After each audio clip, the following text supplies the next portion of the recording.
Mothers on Texas streets are fighting two battles at once: the fentanyl crisis tearing through their communities and the desperate struggle to keep their children safe. Behind every statistic is a woman forced to choose between survival and motherhood. But what happens when the system designed to protect families becomes the very thing that breaks them apart?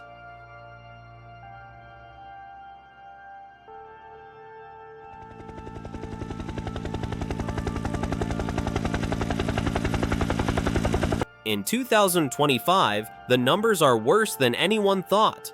Across the country, more than 120,000 people die every year from fentanyl overdoses. That is the highest number in US history, and it keeps climbing. Texas is one of the hardest hit states, with deaths rising faster here than in most other places. On the streets of Houston, Dallas, and San Antonio, the problem is plain to see. Tents line the underpasses, worn blankets cover cracked sidewalks, and strollers sit beside sleeping bags where young mothers try to keep their babies safe. The air smells of car exhaust and trash, but also of despair. You can hear babies crying in the background, the sound mixing with the hum of traffic and the shuffle of people looking for a place to rest. The crisis has a human face. One young mother in Dallas holds her daughter close as she speaks in a shaking voice. She says she never thought her life would look like this, but fentanyl came into her neighborhood and changed everything. She was working part-time, paying rent and keeping food on the table. But when the rent jumped by $300 in 1 year, she could not keep up. She fell behind, lost her home, and then fentanyl was there, easy to find, cheap, and strong. She says every day she wakes up and wonders if today will be the day she loses her child or her life. Texas has become a crossroads in this crisis. The interstates that cut through the state, I-35 and I-10, are also the highways used by drug traffickers. Fentanyl moves fast along these roads, and it shows up in small towns and big cities alike. Compared to the national trend, Texas has higher overdose rates among women under 30, and many of them are mothers. In Houston alone, reports show a 30% rise in homeless mothers since 2022, and more than half of maternal overdoses now involve fentanyl. National numbers are shocking, but the view here feels even closer to the edge. Shelters are full, hospitals are overwhelmed. Police clear camps under bridges only for them to reappear blocks away. The crisis is not hidden. It is right there in the open. One outreach worker in San Antonio says it is like watching a flood where the water never goes down. He tells the story of a mother who came to him asking only for diapers, not food or shelter. When he asked if she needed help getting clean, she looked down and whispered, "If I tell you the truth, they'll take my baby." This is where the crisis becomes more than numbers. It becomes a question of survival with no good choices. Mothers carry shame and fear. They know if they ask for treatment, there is a chance they will lose their children to Child Protective Services.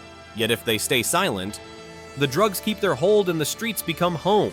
The problem is bigger than a single person's struggle. It is tied to rent prices, closed mental health clinics, and years of ignoring poverty until it became impossible to look away.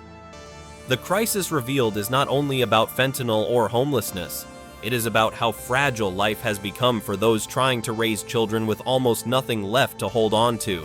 As the camera lingers on the faces of these women, the story shifts deeper.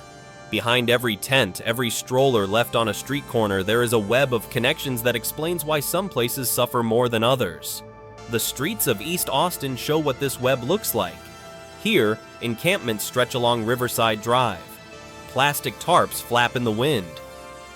Children play with sticks and empty bottles while their mothers trade food stamps for a place to sleep indoors for one night.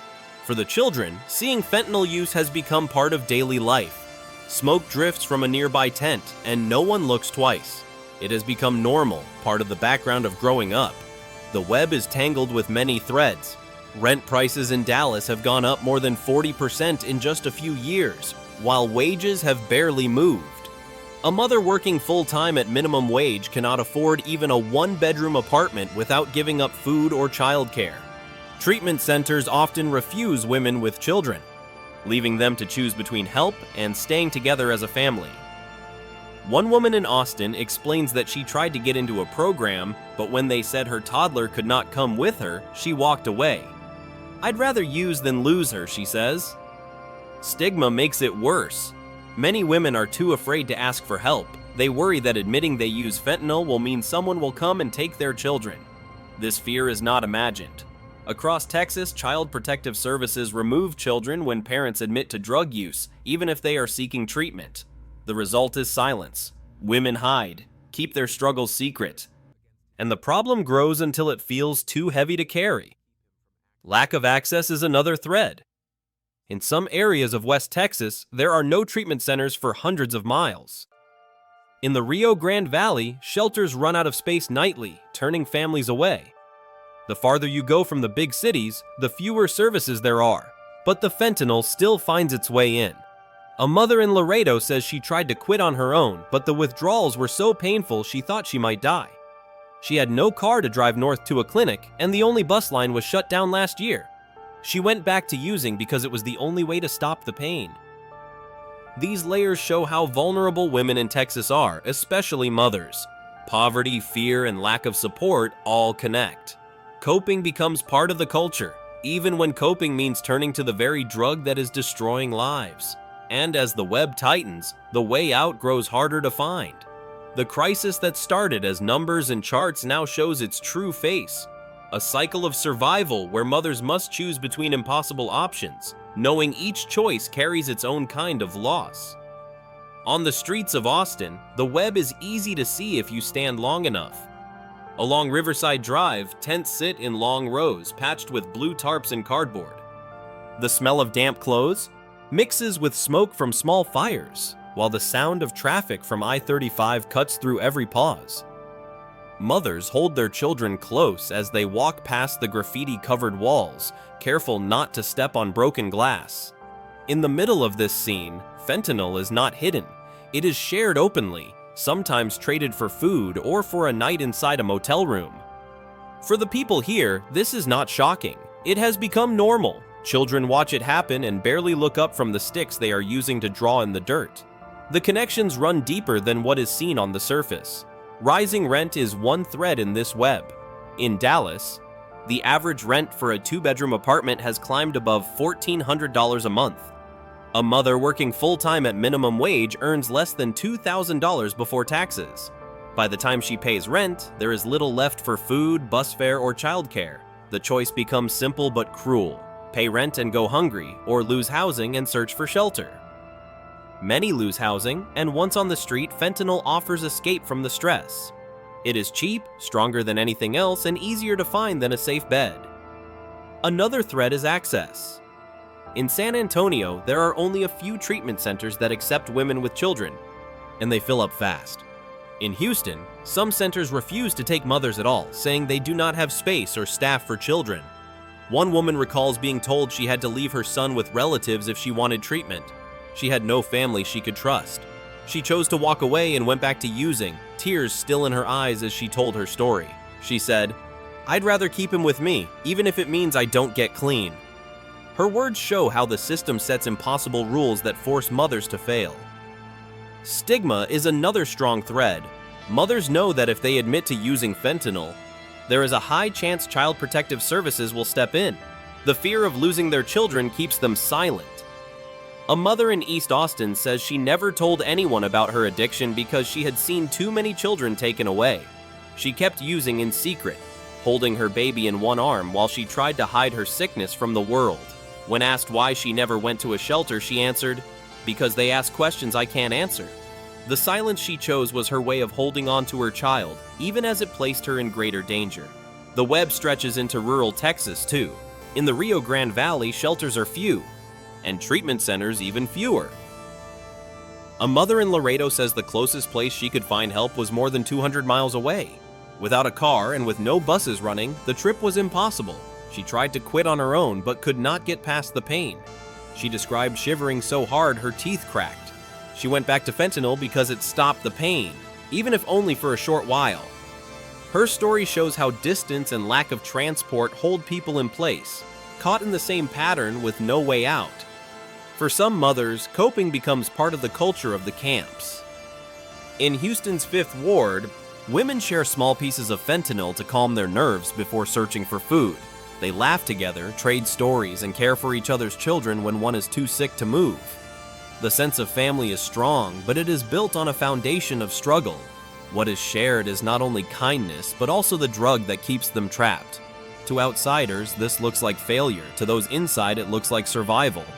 The web shows how one problem feeds another. High rent pushes families out, lack of treatment blocks the path back, stigma closes mouths before they can ask for help.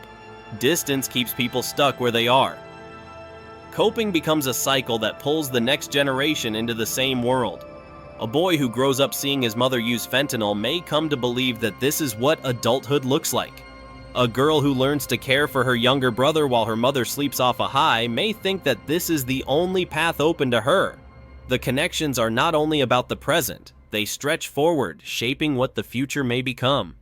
When you stand under the bridges of Austin or walk through the camps in Dallas, the web is not something you only hear about. You feel it in the air, heavy and close, woven into every face you pass. It is not just a story of drugs, it is a story of homes lost, jobs that do not pay enough, services that close too soon, and mothers who fear asking for help.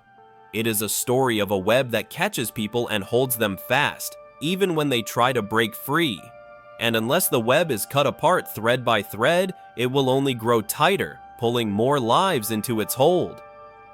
The cycle shows itself in the lives of the mothers who walk the streets of Texas each night. It begins with the small things, like losing a job when buses run late or when a babysitter does not show. The lost job leads to late rent, and late rent leads to eviction.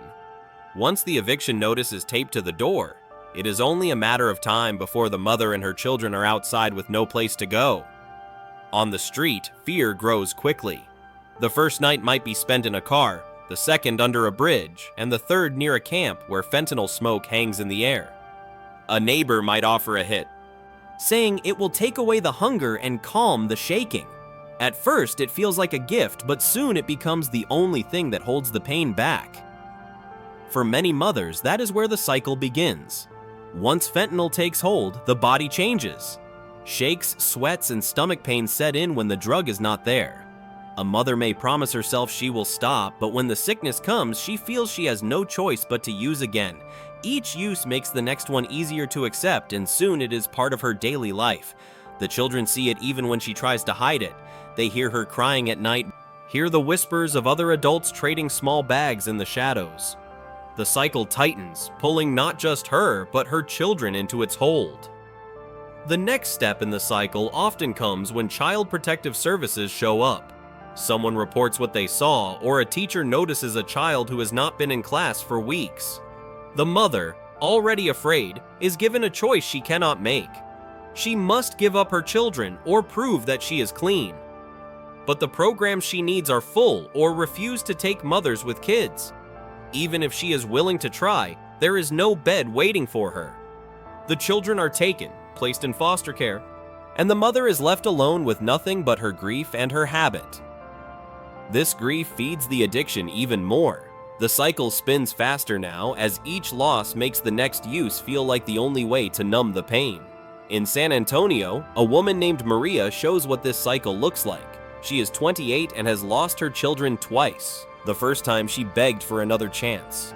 She entered a program, stayed clean for 3 months, and worked in a kitchen.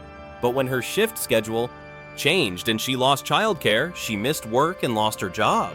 Without money, she fell behind again. Her children were taken back into care, and the shame was too much. She relapsed, and each day after that became harder to climb back. When asked what she needed most, she said, "I needed someone to help me be a mom, not just tell me to stop using."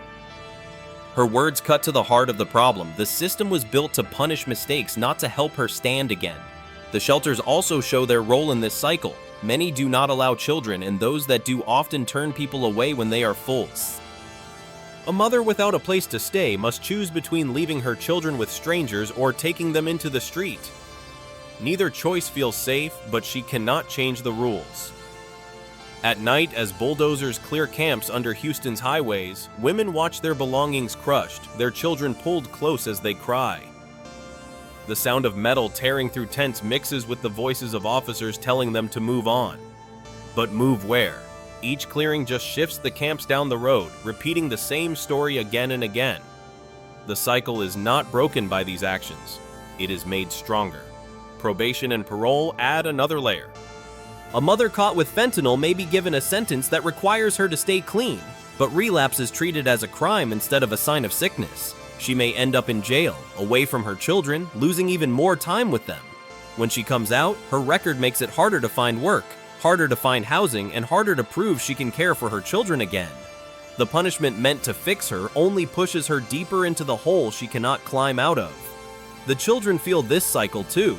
They are moved from place to place, sometimes staying with relatives, sometimes with strangers. They feel the loss of their mothers, and the memory of tents, hunger, and sickness stays with them.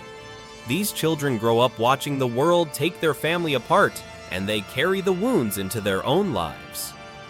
Some may turn to the same drug later, following the path they saw before. The cycle stretches forward, from one generation to the next. The outreach workers who walk these streets know how hard it is to break the pattern. One in Houston says, "We're criminalizing survival instead of treating it."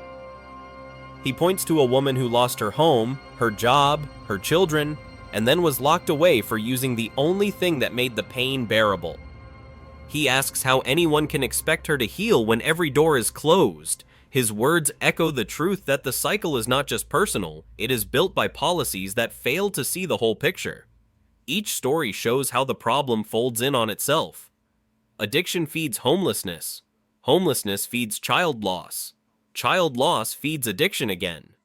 Every attempt to climb out is blocked by another wall, another closed door, another rule that punishes instead of helps. The cycle is a circle with no easy break.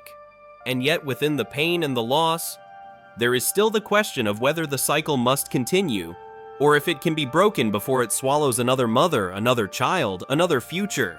In the middle of so much loss, there are still signs of hope rising from the streets of Texas. In Austin, a pilot program called Mothers First has begun to change what help looks like. Instead of forcing mothers to choose between treatment and their children, it allows them to stay together. Inside a small house on the east side, cribs line the walls beside beds for the women. The sound of babies crying is met not with fear of being taken away, but with staff who help feed, rock, and care for them. One mother says the first time someone told her she could heal without losing her daughter, everything in her heart shifted. She smiles now as she braids her child's hair, her voice steady when she says, "This time, I believe I can make it." In Houston, mobile response units drive into the hardest-hit neighborhoods with Narcan, blankets, and food.